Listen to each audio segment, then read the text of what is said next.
2014, c'est quoi? C'est finalement cette accélération à laquelle on assiste. Dans le livre, il y a beaucoup de jalons historiques électoraux, évidemment, avec la montée du Rassemblement national, mais aussi, évidemment, les vagues d'attentats en 2015-2016.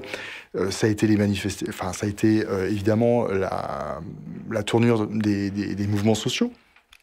Voilà, avec une violence et une répression policière voilà, qui n'existait pas à ce niveau-là, avec ce degré d'intensité par le passé.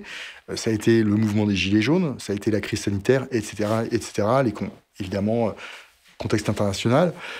Donc, on a assisté à un processus d'accélération de l'histoire. Donc, je trouvais que c'était important dans un livre de raconter ça en résonance avec toutes ces personnes que je rencontrais sur le terrain au cours de ces 10 années. Quand, par exemple, je travaille sur les femmes du lien, donc sur les travailleuses essentielles, comme on l'a dit pendant la crise sanitaire, mes 2 terrains d'enquête sont à Seine-Saint-Denis et la Vénois. Et il y avait une volonté pour moi qui était délibérée de choisir ces 2 territoires opposés, on va dire, dans leur structure sociale et dans leur histoire et leur composition, qui se retrouvaient au plan professionnel, puisque les travailleuses du lien en Seine-Saint-Denis, si je prends les aides à domicile, elles sont hyper majoritairement originaires d'Afrique subsaharienne ou du Maghreb, ce qui n'est pas du tout le cas à Fourmi, où ce sont des filles du coin, pour paraphraser la sociologue Yael Amselem-Magui.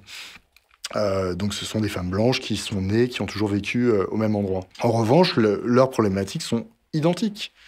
Les problématiques de reconnaissance salariale, de hiérarchisation finalement dans l'échelle sociale dont elles sont quelque part les premières victimes. Voilà, il n'y a pas d'opposition à opérer dans ce domaine. Aujourd'hui, je travaille sur l'enseignement professionnel. Dans le département de l'Oise, c'est intéressant aussi, parce que l'Oise, c'est un département extrêmement multiple. On a, dans la partie sud du département, des zones qui, finalement, c'est une excroissance de l'Île-de-France, de la région parisienne, avec le terminus du RER D à Creil, avec donc des grands ensembles, une population d'origine immigrée extrêmement présente. À quelques kilomètres, vous avez la ville de Chantilly, qui est une ville bourgeoise. Donc on a vraiment des contrastes extrêmement forts. Et puis si on va un peu au nord de Creil, très rapidement, on bascule dans la Picardie profonde. Dans un premier temps, avec des zones plutôt périurbaines, pavillonnaires, donc où on retrouve beaucoup la classe servicielle dont je parlais tout à l'heure, qui va travailler dans les zones logistiques du nord de l'Île-de-France, mais qui a quand même les moyens de vivre en pavillon. Donc on parle là de classe populaire stabilisée. Et puis quand on remonte encore plus dans le nord du département, on est dans la ruralité, dans la Picardie profonde, et finalement, à chaque fois, on retrouve les mêmes problématiques et les mêmes enjeux. Et pour le coup, dans l'Oise, là, je travaille sur l'enseignement professionnel.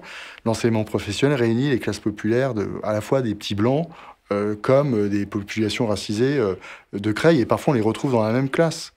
Et finalement, les référents culturels sont exactement les mêmes. Voilà, on ne se définit pas par rapport à ses origines, on se définit d'abord par rapport à son appartenance sociale. Je ne suis pas si sûr que l'électorat immigré soit éternellement acquis à Jean-Luc Mélenchon.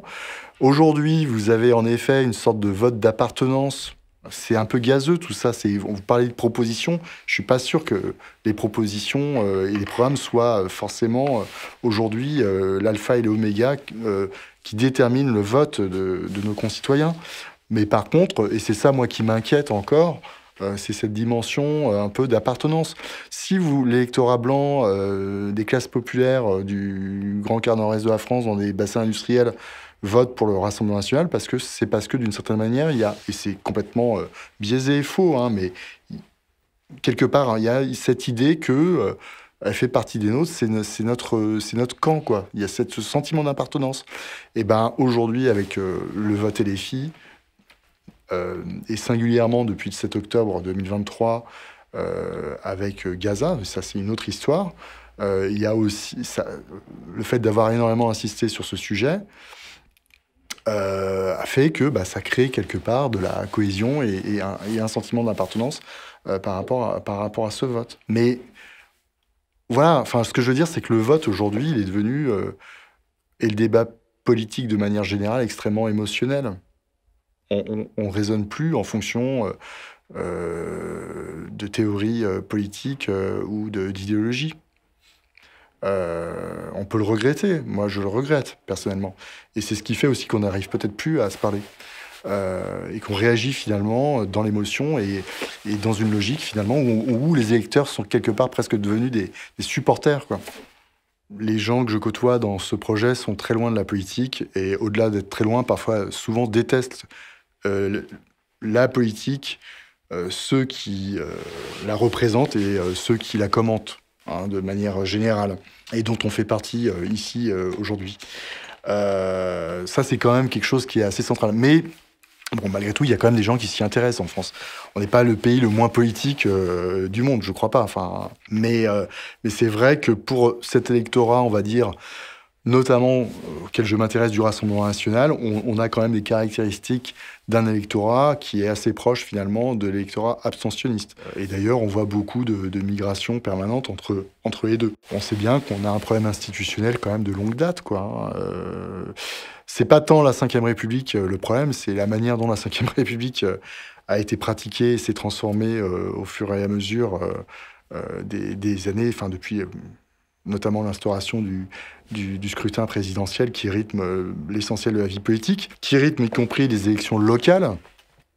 Ça, j'en parle beaucoup dans le livre, hein, mais c'est vrai que la figure du maire, du président, du conseil régional, etc., reste centrale au détriment de toutes les autres, du collectif et des équipes qui peuvent exister dans les équipes de gestion locale. Voilà, on a des problèmes aujourd'hui aussi au niveau des strates administratives. Je vais prendre un exemple. Moi, j'ai travaillé dans les Femmes du Lien sur les métiers médico-sociaux, qui reposent principalement sur les départements. Quand vous prenez une élection départementale, jamais ces questions sont abordées dans le débat public.